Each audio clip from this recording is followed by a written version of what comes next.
चलो next question है metallic character friend. तो मेटालिक कैरेक्टर होता है is with which an atom loses an electron. कितने आसानी से एक एटम इलेक्ट्रॉन्स को लूज करता है, एक इलेक्ट्रॉन को लूज करता है।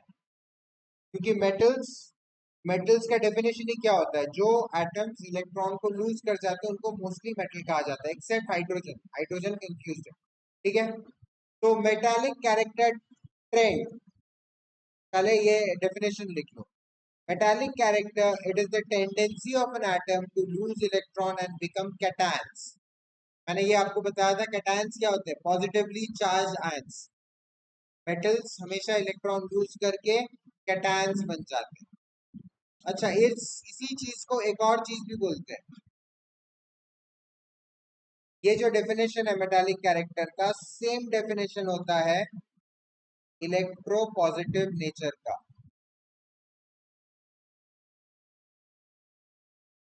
इलेक्ट्रो पॉजिटिव नेचर मतलब भी tendency of an atom to lose electron and become cation.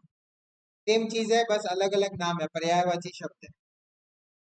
Electro positive nature और मेटालिक कैरेक्टर सेम चीज है, सेम कॉन्सेप्ट है। इसी का ऑपोजिट हो जाएगा non metallic character. Non metallic character क्या हो गया, tendency of an atom to gain electron and become anion. मतलब कितने आसानी से, मैं यहाँ पे लिख दे रहा हूँ, non metallic character ease with which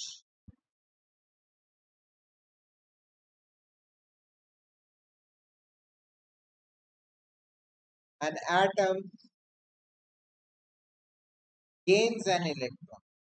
कितने आसानी से एक एटम इलेक्ट्रॉन को गेन करता है।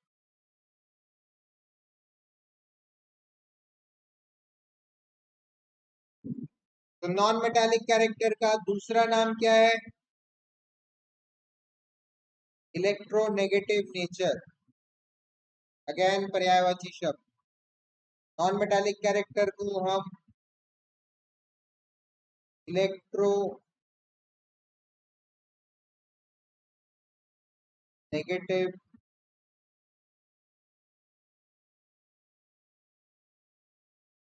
नेचर भी बोलते हैं।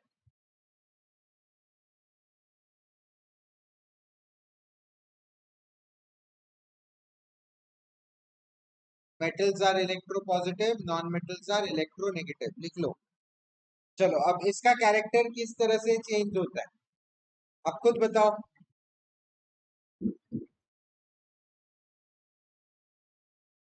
सबसे पहले लिथियम। लिथियम का होता है 2,1।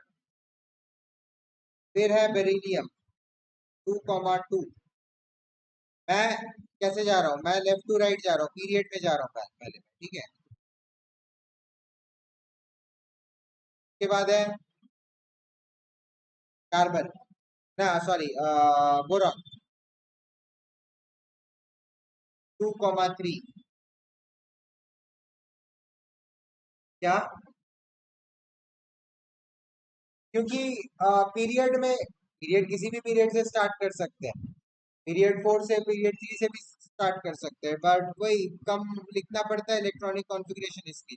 चलो ठीक है, मैं फिर दूसरे उससे कर रहा हूँ, सोडियम से करता हूँ। Sodium 281, magnesium 282, aluminium 283, silicon 284, phosphorus 285, sulphur 286, chlorine 287, argon 288। अब आप बताओ, सबसे आसानी से कौन इलेक्ट्रॉन लूज करेगा, सोडियम करेगा, क्योंकि उसके लिए क्या है, बस एक इलेक्ट्रॉन है, कैसे भी get rid of it and stable हो जाओ। तो सोडियम को आसपास कहीं पे भी कोई घूमता घामता दिखेगा, जैसे जो इलेक्ट्रॉन लेता है, इलेक्ट्रॉन एक्सेप्टर बोलते हैं जिसको, इलेक्ट्रॉन एक्सेप्टर आसपास कहीं पे भी घूमते घामते दिखेगा, तो फट से ये इलेक्ट्रॉन देगा और खुद स्टेबल हो जाएगा। क्या क्या? नहीं, आर्गन क्यों इलेक्ट्रॉन देगा, वो तो ऑलरेडी स्टेबल है। नहीं, क्यों लेगा भी क्यों, तो ऑलरेडी स्टेबल है, का तो अपडेट कंप्लीट है। क्लोरीन, हाँ, क्लोरीन इज इलेक्ट्रॉन एक्सेप्टर। तो सोडियम बहुत इजीली लूज करेगा। और सबसे मुश्किल किसको लूज करना होगा? क्लोरीन। क्लोरीन के पास 7 है, उसे पता है एक और इलेक्ट्रॉन अगर आ जाए मैं स्टेबल हो जाऊं। लेकिन आप उसको एक और इलेक्ट्रॉन देने के बजाय अगर आप एक और इलेक्ट्रॉन निकाल दोगे उसमें से, तो उसको बहुत दर्द होगा ना, यार मेरे पास 7 था यार, मैं ऑलमोस्ट आई वाज देयर, मैं फर्स्ट आने ही वाला था, लेकिन मैं सेकंड आया, फिर टीचर ने चीटिंग करके मेरे को फिफ्थ कर दिया। समझ में आ रहा है? वैसे टाइप का कुछ। तो एक इलेक्ट्रॉन चाहिए था इसको, बाल बाल बच रहा था, थोड़े से के लिए बच रहा था स्टेबल होने से, आपने ऊपर से एक इलेक्ट्रॉन निकाल दिया उसमें से। तो इसमें से एक इलेक्ट्रॉन निकालना मोस्ट डिफिकल्ट होगा। क्लोरीन बहुत फाइट मारेगा, नहीं निकालने दूंगा मैं तेरे को इलेक्ट्रॉन, लेकिन आप अगर ज्यादा एनर्जी लगाओगे ऑब्वियसली निकल जाएगा। आ रहा है समझ में? तो इसका मतलब क्या हो गया? इसका मतलब ये हो गया सोडियम जो है वो उसका मेटालिक कैरेक्टर ज्यादा है,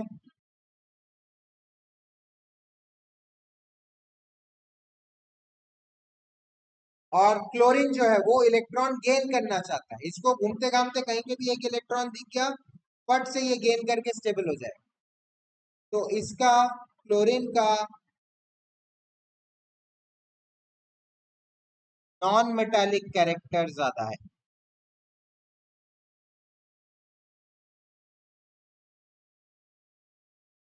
आ रहा है समझ में?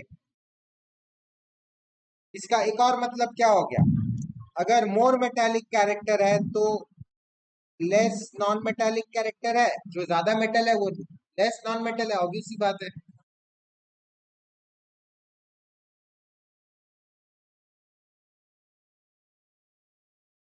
और क्योंकि इसका मोर नॉन मेटालिक कैरेक्टर है तो इसका क्या हो जाएगा? Less metallic character. समझ में आ रहा है? कंफ्यूजन तो नहीं लग रहा है?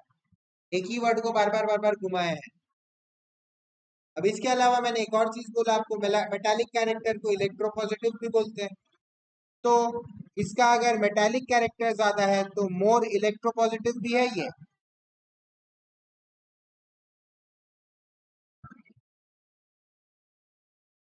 And less non metallic character है मतलब लेस इलेक्ट्रोनेगेटिव है ये।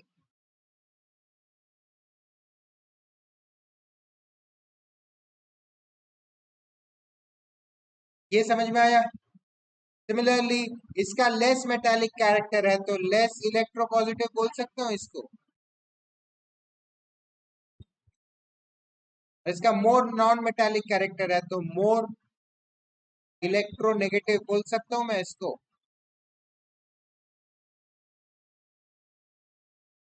तो ओवरऑल देखोगे तो क्या हुआ, मेटालिक कैरेक्टर क्या हुआ, यहाँ पे ज्यादा था, यहाँ पे लेस है, तो मेटालिक कैरेक्टर क्या हुआ? डिक्रीज हुआ। मेटालिक कैरेक्टर या फिर इलेक्ट्रोपॉजिटिविटी, दोनों डिक्रीज हुआ। और ये लेस नॉन मेटालिक था, ये मोर नॉन मेटालिक है, तो नॉन मेटालिक कैरेक्टर क्या हुआ? इंक्रीज हुआ। नॉन मेटालिक कैरेक्टर को क्या लिखेंगे? एनएमसी, इंक्रीज, या फिर इलेक्ट्रोनेगेटिविटी भी बोल सकते हैं हम लोग, है ना? समझ में आया? तो दो ट्रेंड्स आपके एक ही डायग्राम में एक ही चीज में समेट गए। ठीक है, इसको लिख लो आप लोग। Metallic character decreases along the period because effective nuclear charge attracting the valence electron increases along a period and thus losing electron becomes difficult। क्या बोला ये? समझो इसको अच्छे से। अच्छा, मैं ना बाकी आलतू फालतू चीज थोड़ा मिटा दे रहा हूँ। इरेजर किधर है?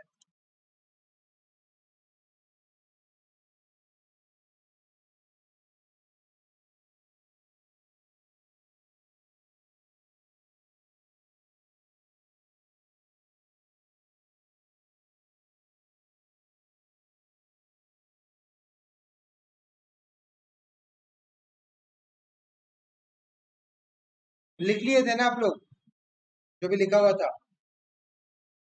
चलो अब देखो ये वाला चीज समझ लो। मेटालिक कैरेक्टर डिक्रीज क्यों किया? Because effective nuclear charge attracting the valence electron increases along a period and thus losing electron becomes more difficult। अब इस वर्ड को समझो। मैं ये वाला चीज आप लोग को लिखना है क्या? मिटा दूं? चाहो तो बाद में वीडियो वो देख लेना, ठीक है?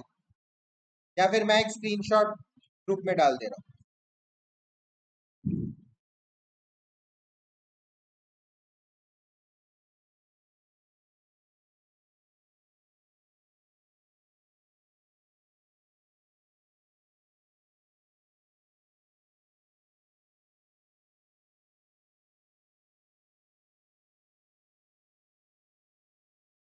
अब देखो ये पॉइंट क्या बोला।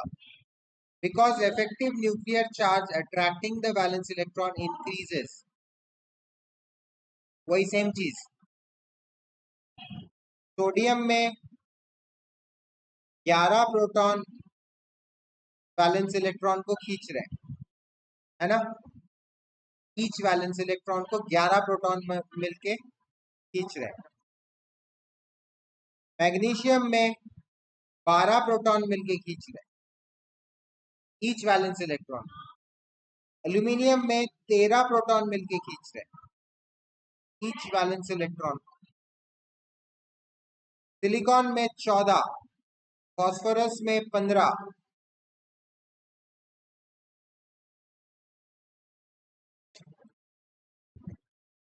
सल्फर में 16 प्रोटॉन मिलके खींच रहे हैं, ईच वैलेंस इलेक्ट्रॉन। क्लोरीन में 17 प्रोटॉन मिलके खींच रहे हैं, ईच वैलेंस इलेक्ट्रॉन।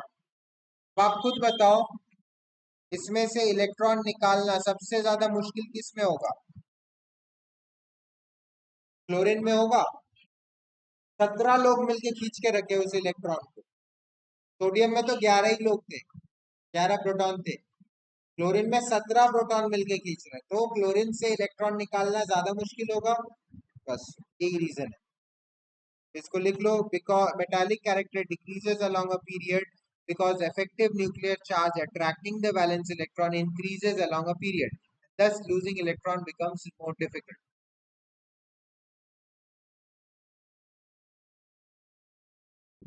हाँ मैं बता रहा हूँ, पहले इतना लिख लो, उसके बाद बता रहा हूँ। नेक्स्ट है metallic character increases along a group. जैसे जैसे आप नीचे जाते रहते हो, अब इसको समझो। ये तो हम लोग अलोंग द पीरियड देखे, ठीक है? इसको डिलीट कर रहा हूँ। अब लिथियम,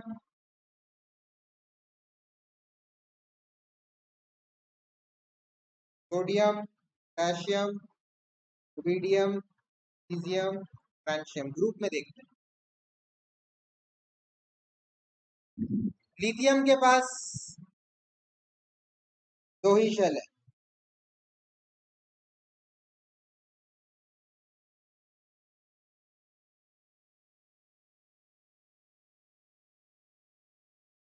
सोडियम के पास 3 शेल है। पोटेशियम के पास 4 शेल है।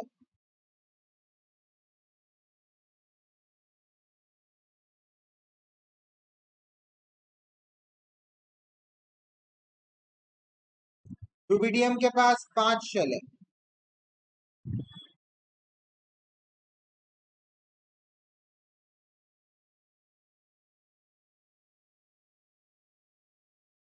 अब याद करो, कूलम्स लॉ में मैंने बताया था आप लोग को, force is inversely proportional to the square of distance, बताया था। तो जैसे जैसे वैलेंस इलेक्ट्रॉन का डिस्टेंस बढ़ता जा रहा है न्यूक्लियस से, फोर्स क्या होगा? कम होगा या ज्यादा होगा? कम होता जाएगा। इनवर्सली प्रोपोर्शनल है ना।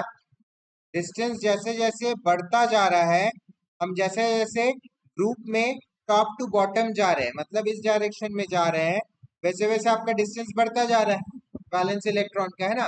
तो डिस्टेंस बढ़ेगा तो फोर्स क्या होगा? डिक्रीज होगा। कूलम्स लॉ का हमने सेकंड पॉइंट यही पढ़ा था, ठीक है? तो लिथियम में वैलेंस इलेक्ट्रॉन को मैक्सिमम फोर्स से पकड़ा हुआ है, और जैसे जैसे हम नीचे जा रहे हैं फोर्स कम होता जा रहा है। फ्रांशियम में मिनिमम फोर्स से पकड़ा हुआ है वैलेंस इलेक्ट्रॉन। तो अब आप सोच के बताओ, इलेक्ट्रॉन लूज करना किसके लिए आसान होगा, लिथियम या फ्रांशियम? फ्रांशियम के लिए, क्योंकि मिनिमम फोर्स से ऐसे हल्का सा पकड़ा हुआ है बस, क्योंकि बहुत दूर हो गया इलेक्ट्रॉन। आ रहा है समझ में? जैसे जैसे दूर होगा वैसे वैसे फोर्स कम होते जाएगा। फ्रांशियम में इलेक्ट्रॉन बहुत दूर है तो फोर्स कम है, और फोर्स कम है तो इलेक्ट्रॉन लूज करना बहुत इजी है। इसलिए मेटालिक कैरेक्टर या फिर इलेक्ट्रोपॉजिटिव नेचर दोनों फ्रांशियम का मैक्सिमम होगा, और लिथियम का सबसे कम होगा। मैं ये सब मिटा दे रहा हूं। लिथियम का इलेक्ट्रोपॉजिटिव नेचर या फिर मेटालिक कैरेक्टर मिनिमम होगा, क्योंकि इसमें से इलेक्ट्रॉन लूज करना उतना आसान नहीं है, क्योंकि इलेक्ट्रॉन पास है न्यूक्लियस। समझ में आया? इसका उल्टा भी सही है होगा, इसका उल्टा भी आप लिख दो चाहो तो। ये तो इलेक्ट्रोपॉजिटिव और मेटालिक कैरेक्टर हो गया। नॉन मेटालिक कैरेक्टर किसका मैक्सिमम होगा? लिथियम का, क्योंकि मेटालिक मिनिमम है, नॉन मेटालिक मैक्सिमम होगा। तो नॉन मेटालिक इसका मैक्सिमम होगा, या फिर आप अगर इलेक्ट्रोनेगेटिविटी बोलना चाहते हो वो भी बोल सकते हो, इसका मैक्सिमम होगा। और इलेक्ट्रोनेगेटिव नेचर या फिर नॉन मेटालिक कैरेक्टर फ्रांशियम का क्या होगा? मिनिमम होगा। आए समझ में?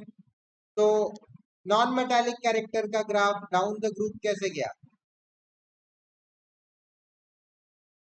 कम हुआ, डिक्रीज हुआ। और मेटालिक कैरेक्टर का ग्राफ कैसे गया?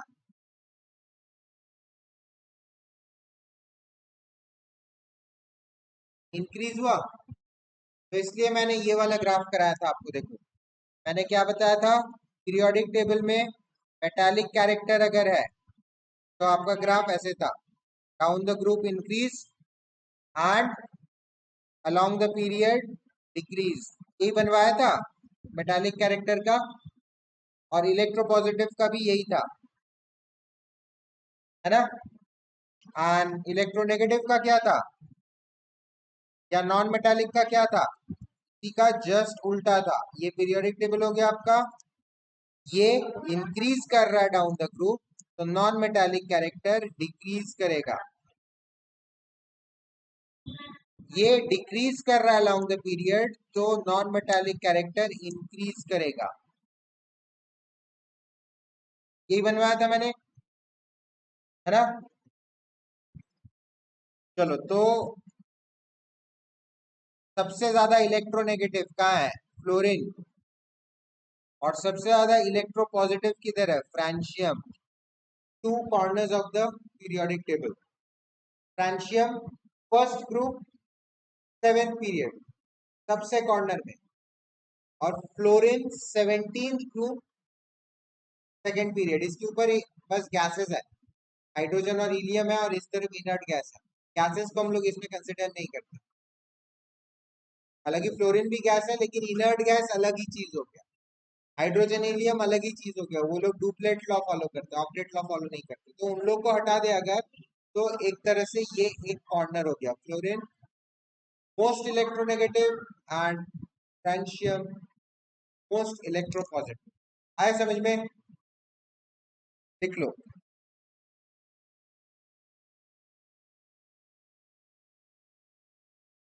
Metallic character increases along a group because as we go down a group, new valence shells are added, and the effect nuclear charge attracting the valence decreases, and losing electrons becomes easy. Non-metallic character follows the opposite trend.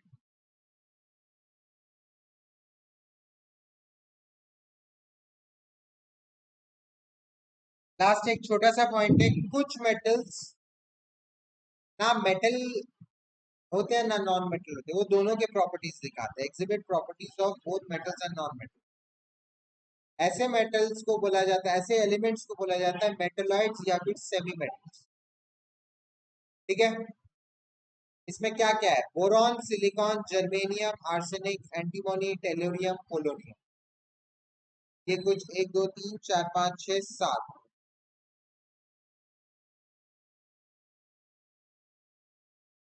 ठीक है। ये कुछ metals आपको अगर मैं periodic table में दिखाऊं तो ये एक साथ ही है, पीरियोडिक टेबल।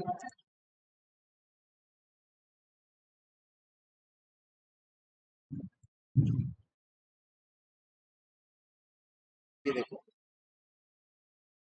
इसमें ग्रे कलर में दिख रहा है boron, silicon, germanium, arsenic, antimony, polonium, tellurium. ये सारे के सारे ग्रे कलर में जो दिख रहे हैं वो आपके मेटलॉइड्स है। आए समझ में? मेटलॉइड्स के लेफ्ट साइड में मतलब ऐसे पूरे के पूरे मेटल्स है, और मेटलॉइड्स के राइट साइड में पूरे के पूरे नॉन मेटल्स है। देखो नॉन मेटल्स कितने कम है।